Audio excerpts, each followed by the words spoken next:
listening to ScreenView with Peter Van, Amy Morgan, and John Denny. Fan us on Facebook, follow us on Twitter, or join in on the conversation on Google+.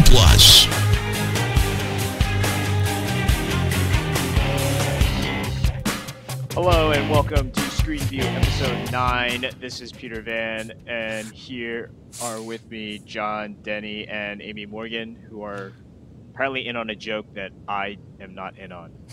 No, you just came back really loud, that's all. Oh. Scared the crap out of me. Well, no, you're supposed to play along, John. Yeah, you're supposed to. Yeah, absolutely.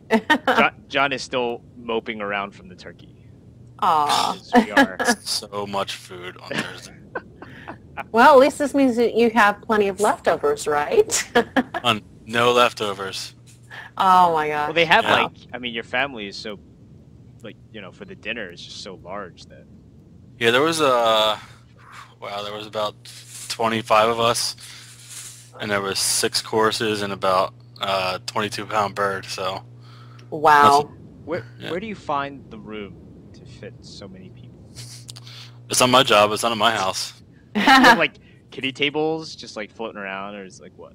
No, they have folding tables in my in-laws' house, so just prop it up and to bring chairs. That's all. They got them already. So what's happened? Yep. What happened? Bring your own. Yeah. Awesome. All right, so let's see. On to television this week. We're gonna do some quick stuff because then we want to talk about the Fringe mid-season finale. We are all caught up, so we're gonna talk about some insanity that took place. So, awesome. Just some house cleaning. It is near the tail end of National Podcasting Posting Month, which ends this Wednesday, which ends tomorrow. So be sure to check out. Every day we will be posting a new podcast, a new episode of any podcast that we currently are running, like New Soundwaves, Superhero Time, Radio Free Cybertron, Fanboy Versus, and BipNat 2099. And then we have, some experimental ones like Old Soundwave, and Outside the Cage, which has actually been posted maybe last week. So some good stuff. So go and check it out. We have 30 shows for 30 days. So some good stuff for you to check out. So go to tfradio.net and just browse, peruse, enjoy yourself. So, John, I'm gonna let you take this one because I do not know who Booster Gold is. So take it away. You don't know who Booster Gold is? I was never a DC guy, so. Yeah. So I kind of just happened upon this on a website called comicsalliance.com. They post a lot of comic book related information on movies and TV shows, and obviously the art and comic books themselves. But it says that Sci-Fi buys a script for a potential Booster Gold show. Booster Gold is a character who is from the future of the DC universe. He was I believe he kind of idolized Superman. Okay. Growing up, and so he traveled somehow back in time, and basically is using his knowledge of past events to be rich and famous. He's kind of more self-centered than being a serving hero. So it's kind of interesting as a character. He's doing the right thing, but for the wrong reasons. But basically, the idea is that the script is going to be written by the same guy who produced Fringe and Warehouse 13, which is another Sci-Fi original series, I believe. I'm not sure if it's still on or not. I don't know. I haven't heard anything about it for quite a bit, so probably not. I don't know. So it's being helmed. I assume that means directed by. Produced by Berlanti Productions and Warner Television, and the co-executive producers are Kreisberg, who is also the writer, and Berlanti, who I guess produced Green Lantern and No Ordinary Family, which did all right for a couple of seasons, I guess. One season. And Another interesting thing was I didn't watch Smallville. I did. But I guess that Booster Gold appeared in an episode of Smallville. Is that right? Yes, he did. He did. So That's where I know him from, is from that, and basically everything that you said was, what was going, what went on in that show. I think he was there for like maybe 2 episodes, something like that. I watched the finale of Smallville, and I was still disappointed. So I didn't watch any of Smallville. I was never a big Superman character fan, so I never got interested in that. But I guess that it was kind of vague on if it's a direct spin-off from Smallville. Obviously, it's going to be the same character that was on Smallville, but I don't know if it's going to say, tie into that in any way, shape, or form. Aside from being, they're both Booster Gold. Yeah, I don't know, but they kind of hinted at it in the article that I read. So I thought that was interesting. With my question is, there's a lot of hype on the superhero-centric stories nowadays with, Green Lantern and obviously all the Avengers movies with Iron Man and Thor and Captain America and blah, blah, blah, blah. But my question is Booster Gold a well-known enough hero to warrant his own TV show, or can they drum up enough interest to make people care about the character? Can they draw people in long enough to make the show last? I don't think they can, honestly. I mean, it was fine being on, Smallville, where he was just a little, character that came in for a thread, but he wasn't that interesting. I mean, it was, kind of cool that he had that type of, intro, and it started on Smallville or whatever. But, I just didn't feel it. He was kind of annoying, actually. He was kind of stuck on himself. And, yeah, at the very end, he learns his lesson, and he's like, oh, I want to be a good guy. And, right. Yeah, it was all playing at a video right now, just then, and showing, a teaser, I guess, for You Need a Hero called Booster, and it was, this cheesy, thing from Smallville. So, I don't know, sci-fi, I guess, other than their, Friday night flicks, they do kind of tend to take themselves more seriously, so maybe... they've got TV shows that do well with the people who watch them enjoy them. My mom watches a lot of the sci-fi original series. There's a Stephen King one, and I think, that Warehouse 13. So I think the people who watch those shows are very interested in them, but I don't know if they're going to get a bigger audience than that. I don't know if they're going to draw the Smallville crowd in. Probably not. You know what I mean? Probably not, because Smallville is a different channel and sci-fi is... They also have who's to say that they're going to have the same consistency as Smallville? And I don't think that they will, so... Yeah. And I think they also have this other show called Eureka, which is actually... got canceled, but it did okay for 5 seasons, so... Yeah, so I mean, their shows are kind of cult favorites, I guess, as the word I want to use, where they kind of gather a lot of interest from the people who follow them, and they talk about it around the water cooler with other people who watch it. But I mean, with I lost my train of thought. I don't know what I was going to say. Okay, well, with that, moving forward, another couple of things that got picked up. FX is working on a Powers script, which is a comic book. It's kind of like a comic superhero related stuff. So I wrote that myself.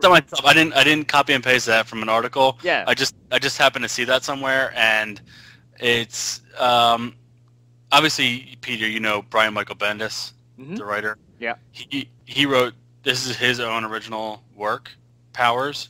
Oh yeah, okay.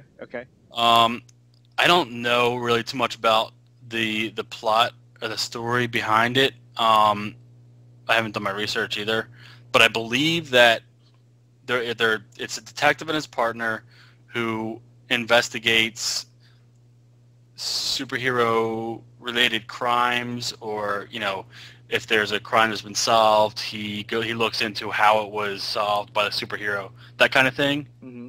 Okay. I don't think that either of the main characters technically has powers.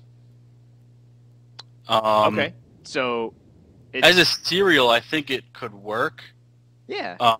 As long as they draw the mystery in with, if they either have it as a who's doing this, is it going to be like a superhero of the week type thing, or is it going to be like a long running one of these supervillains or superheroes is going to be the focus of a season, but you don't see it until the very end, that type of thing. Okay. I think it could work. All right. Well, Powers, FX has been like kind of retooling the show, right? Yeah, they've been working on it for a really long time. Yeah, they had another similar show. I think it was called like Outlaws or something like that. They had another show that they were retooling and working on, and then they finally just decided to can it and pick that one up. But Powers are still going to work on, and I think they're trying to. I don't know when they're looking to bring it in, but there's already a show. There's already like a. I don't even know when it's. They don't say when it's going to be coming on, but it's still in development. So. Yeah. All right. So Pan Am is getting another episode, so 14, and they may or may not get canceled. ABC. That'll be interesting. Yeah. ABC said no, but there were rumors that they were canceled. But I thought they were canceled. Yeah, so they that's did their what you guys said too. So they did the original 13 episode. They did like a 13 episode run, or something like that, and then they're getting one more for like right after the Christmas time, and then they go on break, and then they'll decide whether or not they want to, like get picked up. Amy, did you keep watching this show? Like, did you? I did. I've watched all of the episodes. I've kept up on it. I thought it was pretty good. There was a little bit of a kind of a spy vibe to it that I kind of liked. Mm-hmm. Okay. I mean, is it still in the same time slot that it was always in, or did it get moved because that's what I was Once Upon a wondering Time? too, because I haven't seen anything. But then I also checked on the wiki, and they haven't released anything new the last 2 weeks. So I think it's on the winter break. Pan Am's on at 10. Once Upon a Time is on at 8, I believe. Oh, okay. Yeah, they never coincided. Okay. So. All right. All right, I thought that Once Upon a Time was on at 10, so that's fine. No. Which is actually a good show. Once Upon a Time is actually I don't know if you guys. It's doing really well too, I believe. It's doing really, really well, and it's actually a pretty good show. At first, I thought it was gonna be like, man, this thing's gonna suck. But then I watched it, and it's actually like they tell the stories in pretty the way they tell the stories in like the fantasy, and then like in the real life is actually pretty good. So. Can we talk about that for a second? Just out of curiosity, obviously ABC is owned by Disney. They have free reign to use the Disney characters, right? So how does the show Grimm do they use Disney-based characters also? They use the Brothers Grimm characters, which are the Disney characters are based off of those, but I don't know if they're in essence the same. I don't know if like they own all the Brothers Grimm stuff. I don't think so.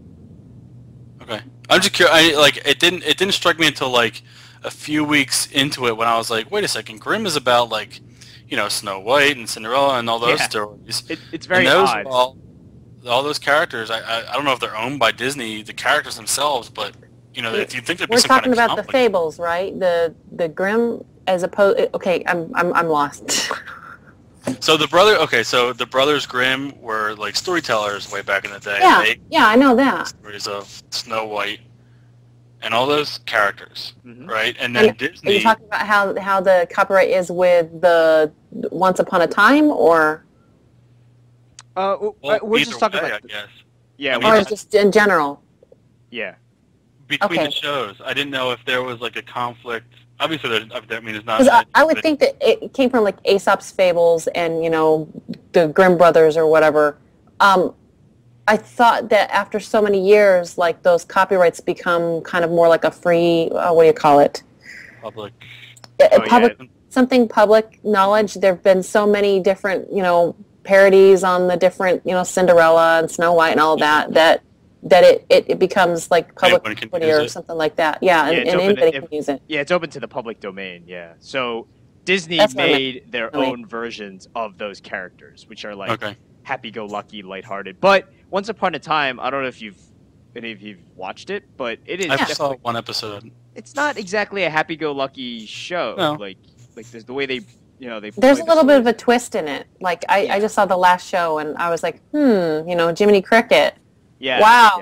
Yeah, it's actually. I think it's actually I did not give it the credit that I thought it. I didn't think it was going to be as good as it is now. So Oh. Pleasantly surprised. yeah, I'm pleasantly surprised. Yeah, it like just struck the me as favorite odd that they could song. use the same characters. But I guess if they're public domain, then Yeah, I think they that's can just do different. whatever the hell they want. Yeah, I actually I really like it. The only thing is that I want to know where it's going, and I'm worried that they're going to get to the end of the season and bring the world back or whatever and break the curse. Yeah. And then I'm like, okay, then what happens?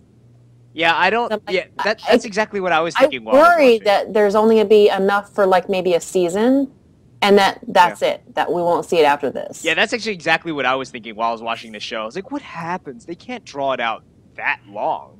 I mean, Yeah. they can, but But Yeah. it's kind of slow paced as it is, and to get the Yeah. payoff, you kind of want to see them bring the world back like in a season. So then I'm like going, Yeah. okay, then what happens? Yeah, I mean it's kind of slow, but I don't think it feels that it's dragged out. I think the pacing is good enough. I don't think it's that bad. Okay, I don't think all it right. feels like you're getting dragged. I out. get that feeling a lot with certain TV shows that they said that the writers sit down and say, okay, this is what we want to do for our first season, and then if we get picked up for a second season, we'll cross our bridge once we We'll come think to of it. something You know what I else. mean? Yeah. I liken it to, there was a series of comic books that I read like years and years ago called Four. It was based on the Fantastic Four. And the first 6 issues were based on what happened if the Fantastic Four lost all their money. And it was a really good, well-written 6 issues. And then after the first 6 issues, the story was kind of like, well, this is just a Fantastic Four comic now. You know what I mean? Right. It didn't really have a purpose, and it wasn't really going anywhere. So that's whenever I get that feeling that you were talking about, Amy, where you're kind of like, where are they going with this after they get to the end of this? I remember that series of comic books that I read, and it was kind of like, it was really good, and then it kind of went to nowhere, and then so many issues later it got canceled because the story was it was a redundant story.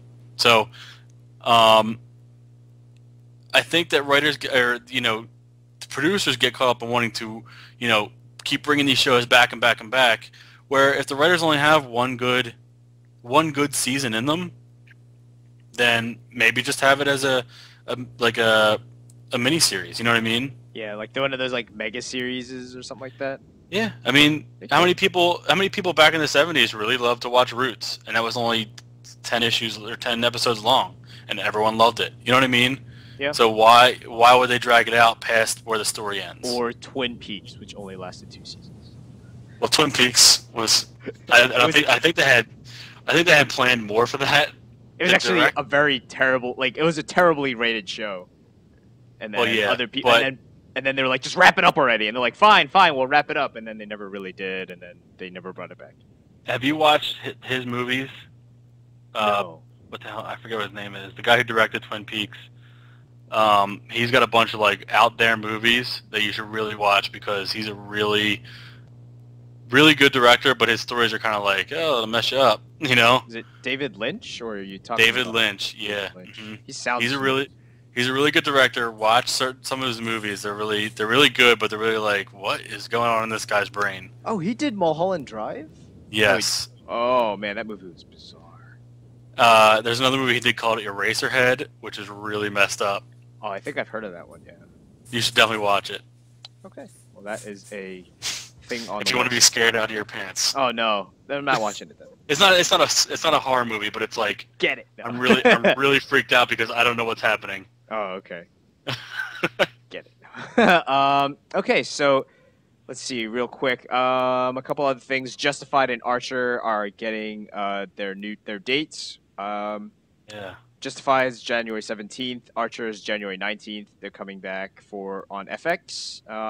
We've It's an already earlier start for the season for Justified. They usually start in the middle of February. Yeah, they usually like to wait for quite a while, but this year this time they only made you wait 6 months.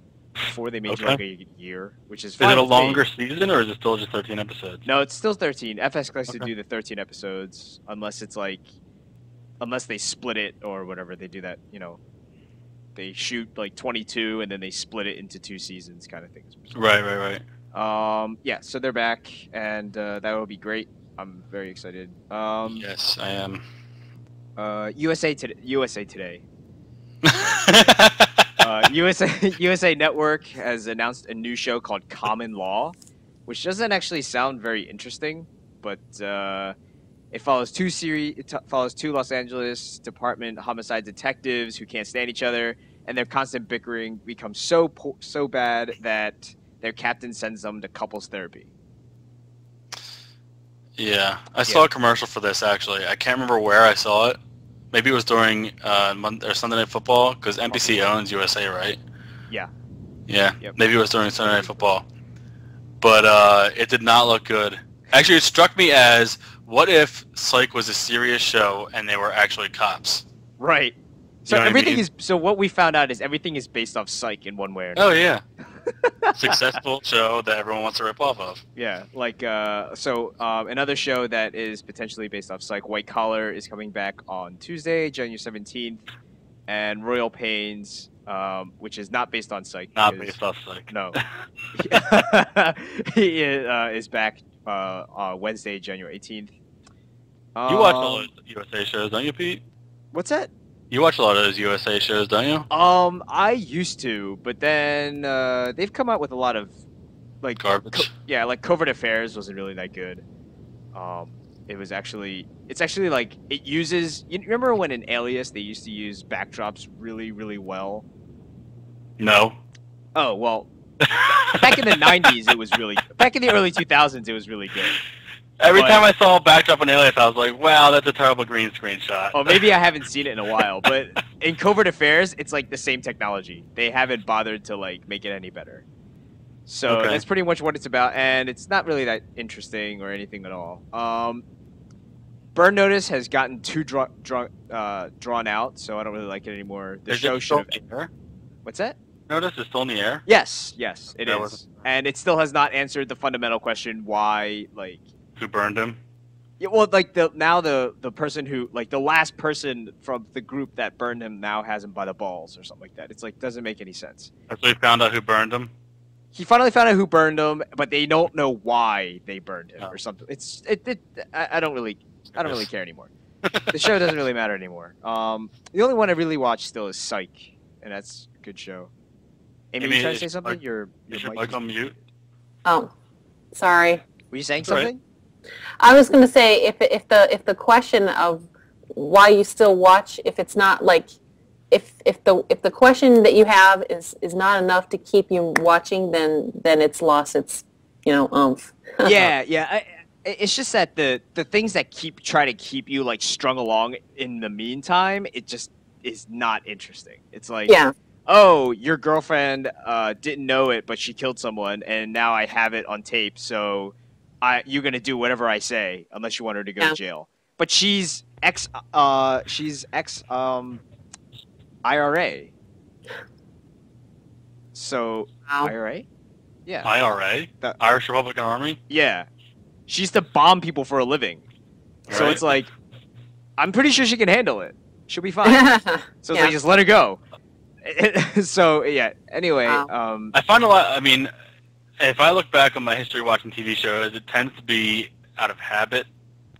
You know, once I get like House. No, I'm just kidding. Well, seriously, I mean, what am I doing tonight? I'm going to watch so and so because I do that every Tuesday night. You know what I mean? Right. As opposed to, oh, I can't wait for.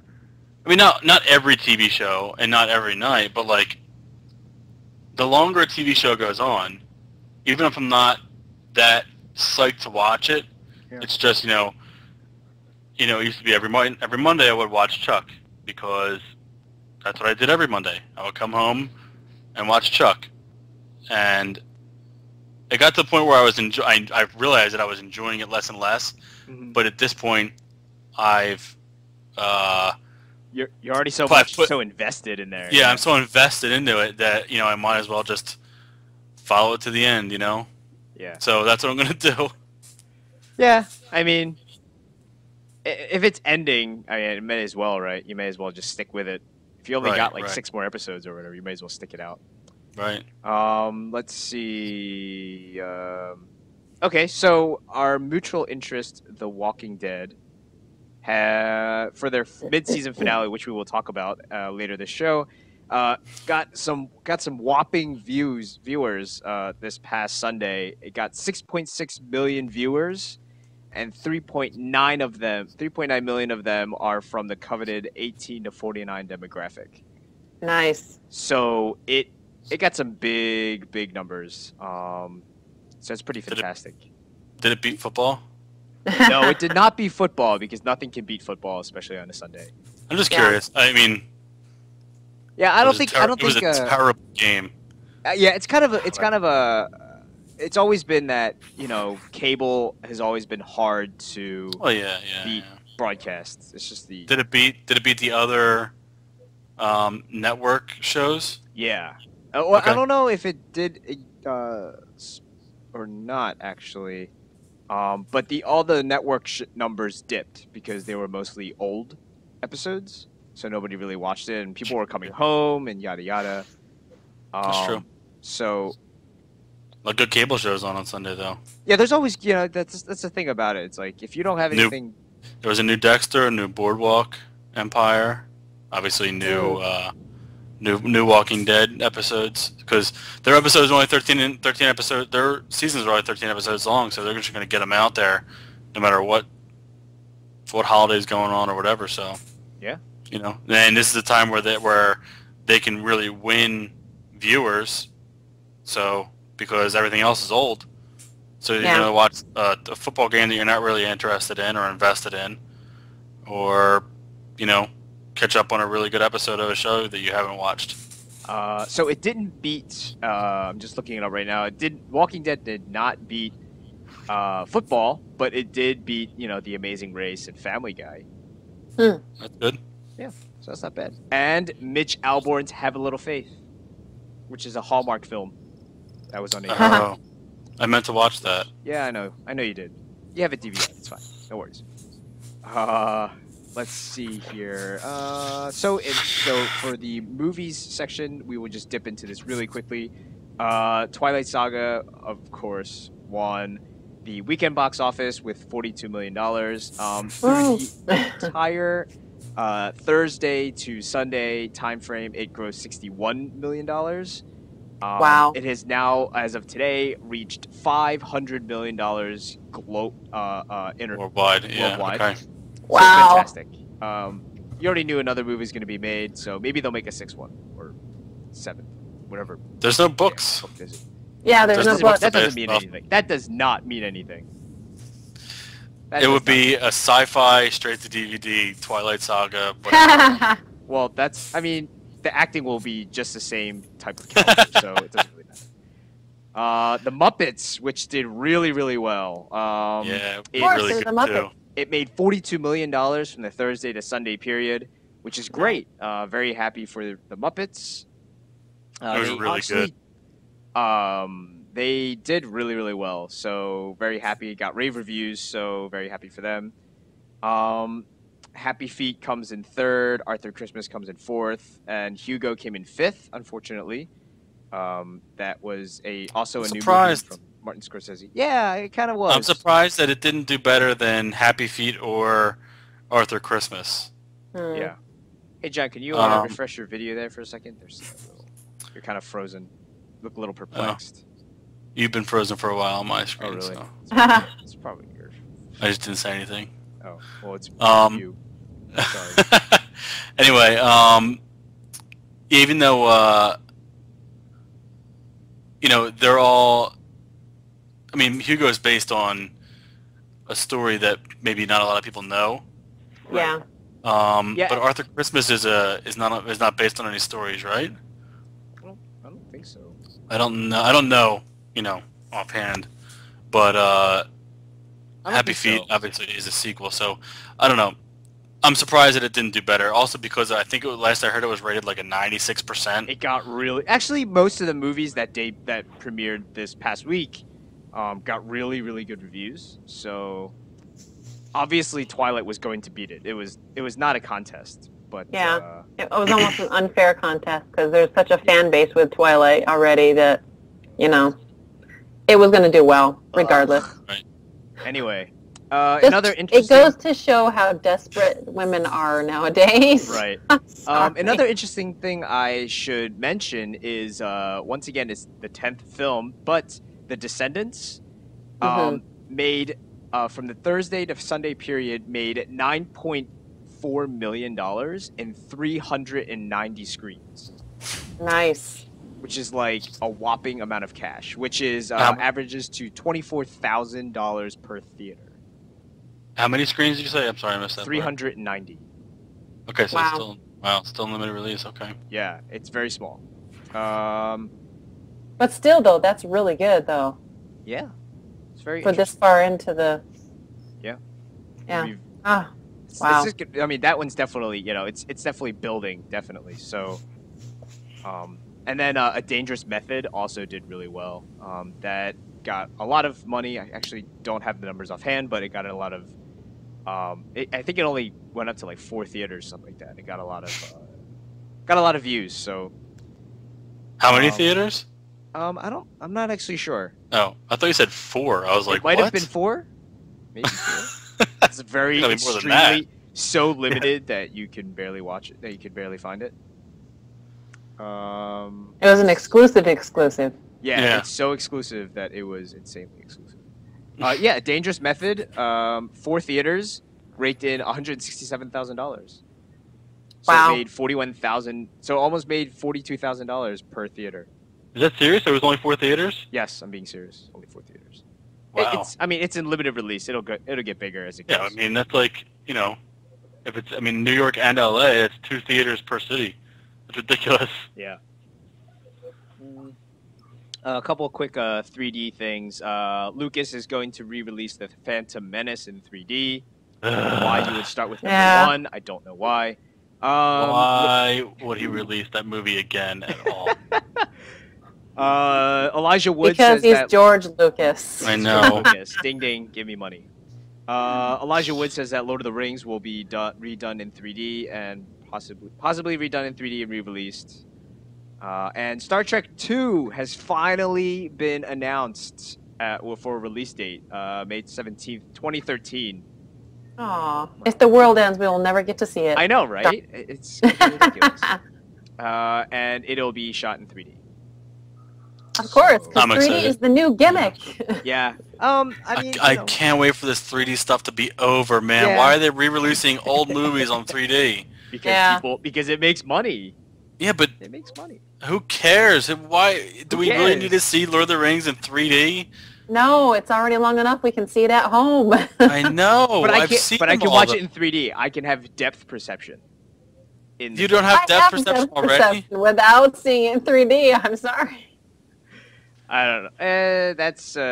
That's something we will revisit again. We ranted about it, I think, in the 3rd episode, so you can always go I back. don't think that we'll ever stop ranting about 3D. Everybody on this podcast, we're not a fan of 3D. No. Only if it's done right, and it doesn't have to be a re-release for it to, Yeah. Like, I Where think, does the re-releasing in 3D end? Like, are they going to re-release The Godfather in 3D? Or is that... why Yes. not? Is that... I don't know. Like, that's everyone's favorite movie of all time.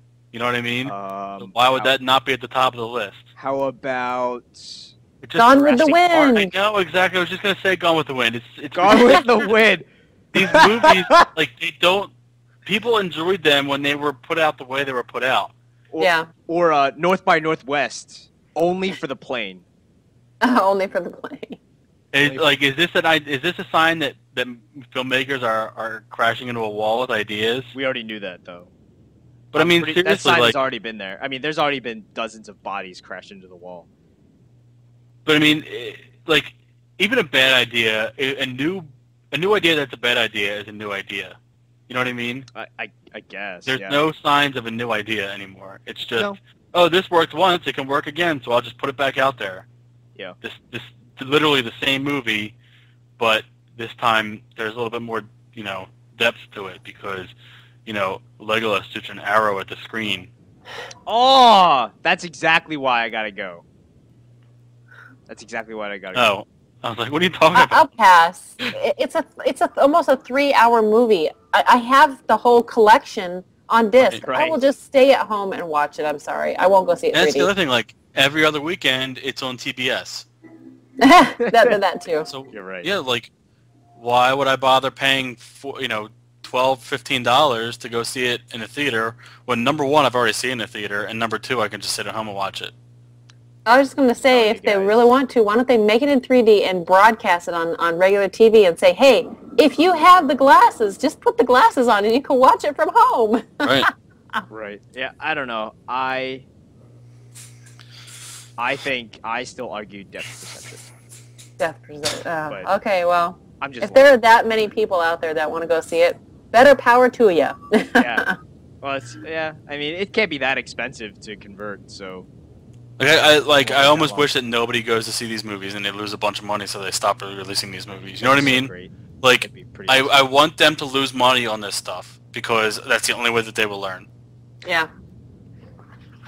Yeah, but it's the same idea as when people still see movies that are in the theaters when it's already out on DVD. Like movies like for Oscar season, they re-release the film sometimes. People still go watch it. Yeah. And it's out on DVD. You could buy for like $10, and you could 50 people could watch it together. But they still. Yeah. They don't necessarily put movies that are going to be up for Oscars out on DVD yet because they want to repackage it with Oscar nominated or Oscar winner.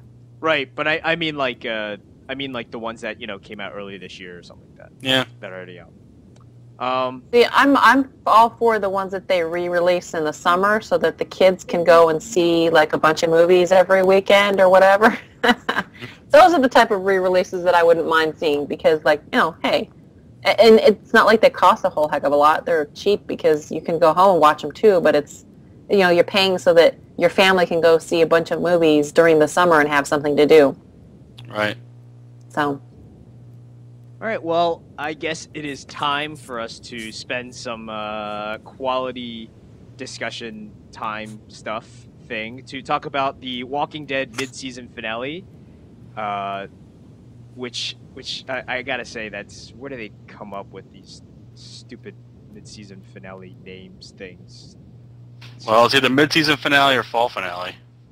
Why can't they just say? Why can't they just go? Hey, we're gonna take a break. We'll see you later. Take a 2-week break and then we'll be right back. Yeah. Because people panic and think that shows got canceled. People, I've been saying this for years. People are stupid. Well, especially because you will have to wait until February 12th, 2012 for the show. I think that's just insane to have to wait that long. Especially after the finale of this one. It was a good finale. Oh, yeah. It is really insane.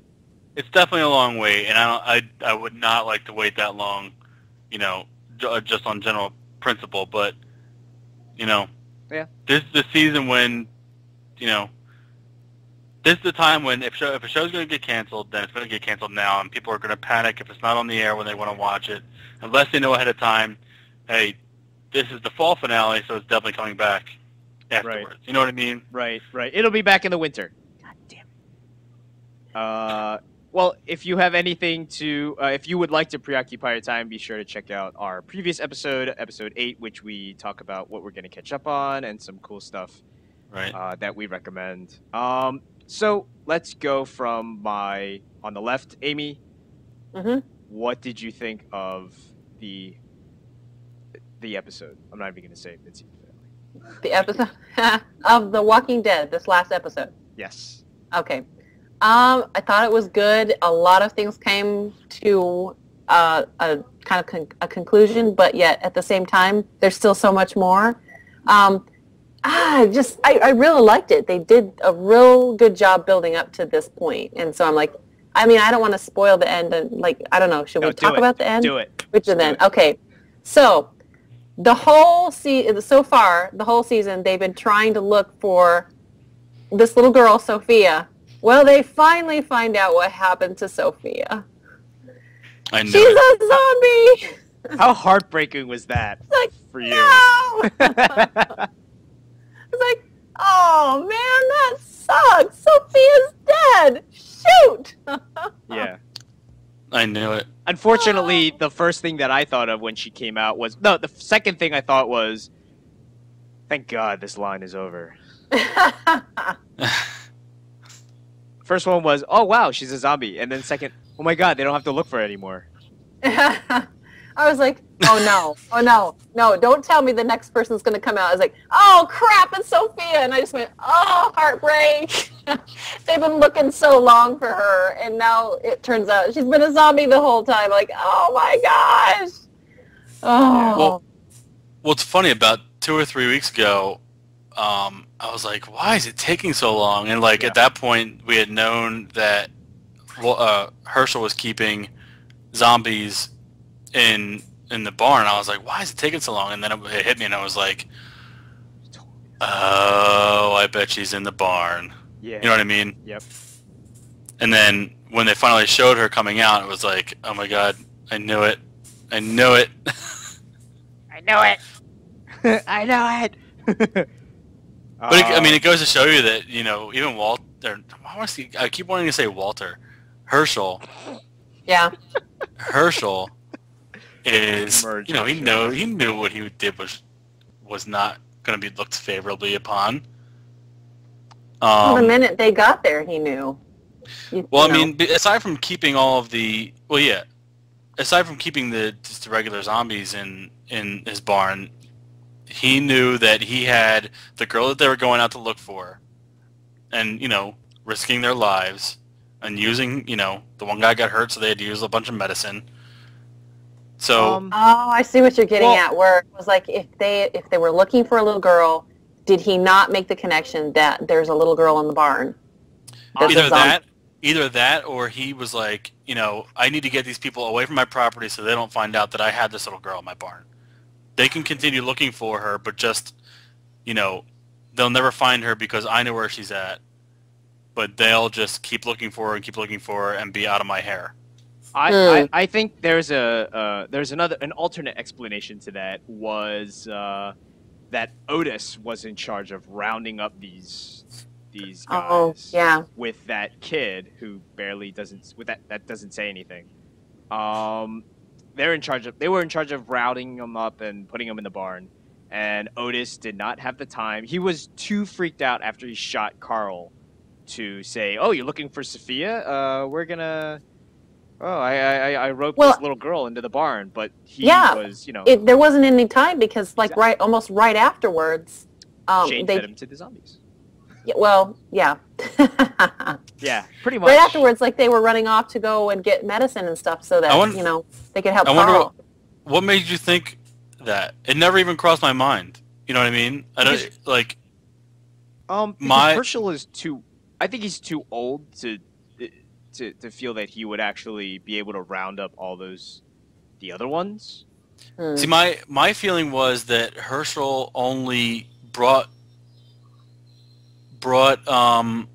zombies, or walkers as they call them, into the barn if they stumbled anywhere near his property. Like, I never got the feeling that he went out looking for people to gather up. Right. Then it might... Okay, then maybe Otis was just like, or maybe Herschel was just like, Otis, take care of this. And it was like his responsibility on the farm or whatever to do that. Yeah. Right. You know? And I think that that kind of... They kind of showed that in this past episode when the one kid went up to Herschel and was like, oh, it happened again. Meaning, you know, one got too close to our property again. Right. You know what I mean?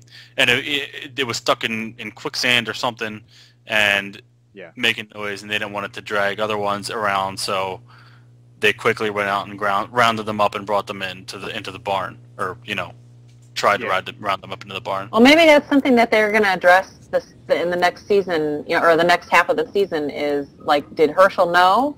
Yeah.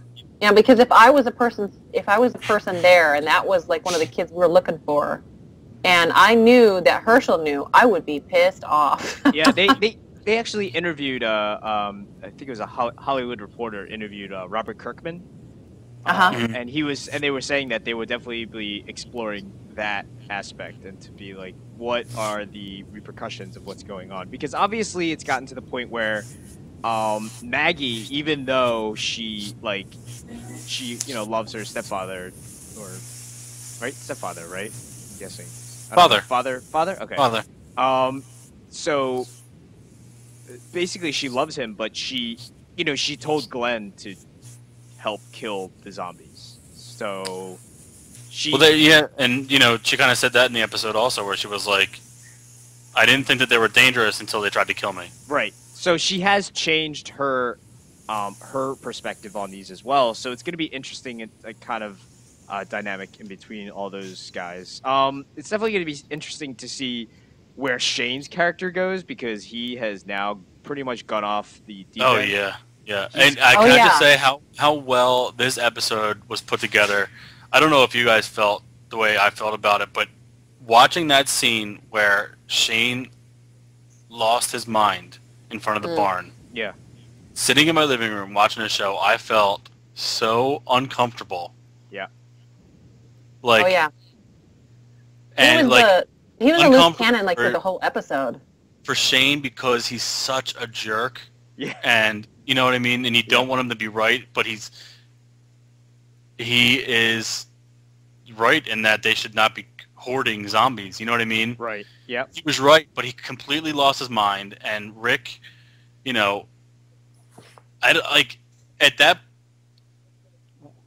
watching the episode, and when Herschel brought Rick to help him bring a zombie back into the barn, it didn't strike me as weird until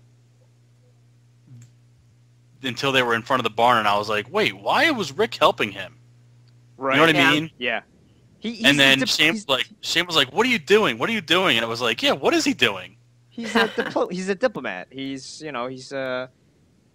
doing what he believes is best for everyone, which is to stay at the barn. Stay at the farm. Well, obviously, the best thing for everyone is to stay at the barn, but the worst thing for everyone is to actively bring a zombie onto the farm property. You know what I mean? Yeah.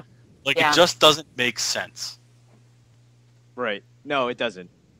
It's an accident waiting to happen. I mean, geez. Right. I think put enough zombies behind a locked door, they're going to break it down. It's just wood. Eventually. So I guess the question is how in the comic, it works. It doesn't work that way, right? I mean, obviously, because Shane's dead by now. Right. Yeah, so in the comic, Shane didn't last that long. I don't remember, and I thought that Dale was going to kill Shane, not in the scene where they're in the woods, but I thought if you watch the episode when they're all standing around the barn and in their hullabaloo, the only one I didn't see was Dale, and last time you saw him, he had his rifle. Right. So I'm like, oh my god, he's going to snipe him or something. You know what I mean? I was actually worried that Shane was going to kill Dell.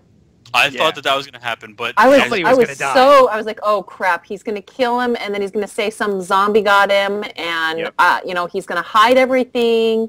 He's going to do the same thing he did with Otis. I was like, oh crap. That's actually kind of what he was hinting at. He was. I know. It was like, something totally could happen to you. He didn't admit it, but it was like he practically did. Yeah. Right. It made me uncomfortable because Shane was right, but you don't want him to be right. Yeah. And just the way he lost his mind, it was just like, what is going on? Why is Rick not doing anything? Yeah. Herschel is he's on the ground in shock. And my question is, was Herschel in shock because he knew that the girl was in the barn, or was he in shock because the zombie was killed in front of him and he didn't believe that they were zombies? He believed that they were just sick people. Yeah. You know what I mean? I think it's the latter. When he found because it was pretty much when he started shooting the female zombie fifth 6 or 7 times through the torso and she's still around. Right. He was like, wow, what is happening? And is he thinking, oh my god, he's right, they're not people anymore, or is he thinking, what is he doing? This lunatic is shooting this person. Yeah. I think Like, I think he's conflicted. I don't think he really understands. I think this is really going to like shake his faith and pretty much. From what I saw with the trailer or the not the trailer, the preview for the upcoming second half of the season, it seems like Herschel kind of goes off the deep end. Yeah, Not in the same way that Shane did, but right. That's not surprising. Yeah. So it's pretty much like it shakes him to the point where he's not really sure what's going on anymore. There's definitely a lot of they close one section is that okay, Shane has gone crazy and he's gonna at all consequences at all lengths he's going to try to win Laurie back. Even if it's to the point where he's saying, "How many times have I saved you?" and how many times is he? It's like, really, dude? That's the line you're gonna go with now, huh? That would only make sense in his own. When he was saying that to her, all I was thinking like, well, so what? Yeah, she's not married to you. She was never married to you, and you told her that her husband was dead when you didn't even know. You just assumed because you put him in a hospital with a a bar in front of the door. You know what I mean? Like. Yep. Yeah. He's such a bad person. Yeah, and he makes it good. I'm glad that he's not dead yet because he makes a good conflict on the show aside from the zombies. Yep. They did it well in the comics when they killed him off. Yeah, in the interview on the show they need to keep him around as a central conflict. Yeah, in the same interview with Robert Kirkman, they were like, "So why did you choose to?" In the comics, Sophia does not die. She is still alive and beating as far as you're concerned, as far as the story is concerned, and Shane has been dead. So the question is like, wow. So the fact that they swapped it's definitely it adds a very radical change in terms of the characters and how Carl is going to change as well. So while this closes the book on one half of the season, it definitely opens up a lot of other potential stories. Like, will they stay at the farm? Is Shane who's gonna kill Shane? Will Shane eventually kill everyone? And now that Daryl no longer has to look for Sophia, is he going to go nuts? Like, what's yeah. There's so many. I think the way they ended it, and there was a lot of buzz going around that was like, that a lot of people felt that the story was kind of dragging because so many people were just walking around the farm the whole time, just yelling around at each other. But they had a big budget cut, so they needed to take some less time running around. But I never felt the show dragged on, other than the Sophia storyline. I think everything else was well done. I don't know if you guys feel the same way, but now that they've closed on that, they have a lot of other stories to focus on, so I'm kind of happy about that. What do you guys think? Do you guys have hopes? Like, did you guys feel the same as other people did, or that it kind of dragged on in certain aspects of being on the farm the whole time, or? I think it's gone through maybe a few places where it was a little slow, but honestly, I've been watching, since it came out, and it's one of the top shows that I've been watching, and I'm all right with the differences between the storylines and, the comic and the storyline. I'd like to watch it and see where it goes. I mean, because that's kind of part of the reason why I keep watching anyhow, is because I'm like, well, the comic did this. I know what's going to happen in the comic. I have no idea what's going to happen in the show. Everything is up in the air at this point. Anything can happen, especially now that Sophia's dead. It's like, okay, well, anything can happen. But they have so many internal conflicts, like between the characters and the fact that they live in such a, hey, if a bunch of walkers came walking onto the farm, like broad daylight, what would happen? I mean, if they were outnumbered, what would happen? Well, of course they'd start defending themselves. But like anything like that could happen. Anything like that can happen still. So it's like, okay, well, we'll see where it goes. I'm gonna keep watching. I'm definitely hooked. I have been since day one. I read the comics so long ago that I remember that Herschel in the comics had the walkers in the barn, but I don't remember how it was resolved. So, you know, it's almost as if I never read the comic books. Right. You know what I mean? Right. So I'm going to go back and read them. Actually, I have a friend who watches the show that wants to read them. Okay. So I'm going to go back and read them and, you know, hand them off to him. So kind of remind me of how they got to where they are now in the comic books. As far as the dragging out, I think that it did drag a little bit, but it paid off in this episode. It made sense that it dragged out. Like I was saying, like, every episode you're watching, you're like, oh my god, I'm going to find this girl. How many days has it been? There's no way she can still be alive, but maybe she is still alive because they found her doll in this house. Yeah. And then all of a sudden you're just like, you know, oh, that's why they couldn't find her. That's why it took so long to find her. Right. Because they couldn't have found her. It could have been actually, it was the only way they could have ended that story. Yeah, I mean, if one day they went out and found her, then you'd be like, oh my god. You know, I think stupid. I think we were all lying. I think the people who didn't see it coming were lying to themselves, which I was included. I was like, eventually they're just gonna find her. It's gonna be over. Oh my god, just let it be done. And then she comes out of the barn. You're like, oh, you know, this makes sense now. Yeah. Because it would have been it's the only logical way to end that storyline.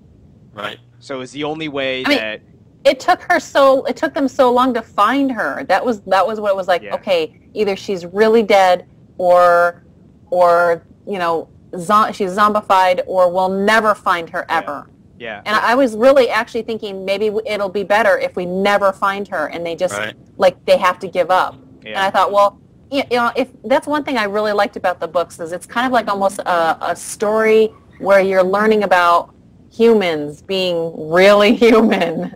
Right. And I thought, well, at what point do human beings start to lose hope and they move on with their lives? Mm-hmm. And I'm like, even if they still have, you know, that I want to know what happened, even though I don't know what happened, because that's a really, really human thing. I mean, how many people out there have lost children who have never had that closure, one way or the other? Right. They've never found their kids, and so it's like, how do they deal with that? You know.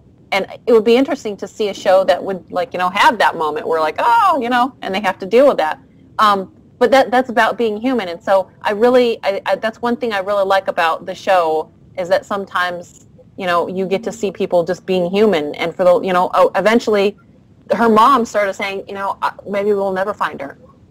And, you know, so she's starting to go down that path of if we don't find her. And so that's why I thought, well, maybe we won't find her, and we'll have to get to a point where everybody will have to move on, and some other conflict will happen. So it was up in the air at that point still. So. But then, like, even though the mom was like, oh, maybe we'll never find her, as soon as the girl walked out of the barn, like, it was like that, where she was like, oh, there's my baby, I want to go hug my baby. You know what I mean? As opposed to, oh my god, it's a zombie, kill it. Right. Yeah. So I can see what you're saying about, you know, people being people. Right. Okay. All right. Well, thank you guys for your input as always. That about does it for ScreenView episode 9. I am Peter Van. I am with John Denny and Amy Morgan, and we'll see you guys next week.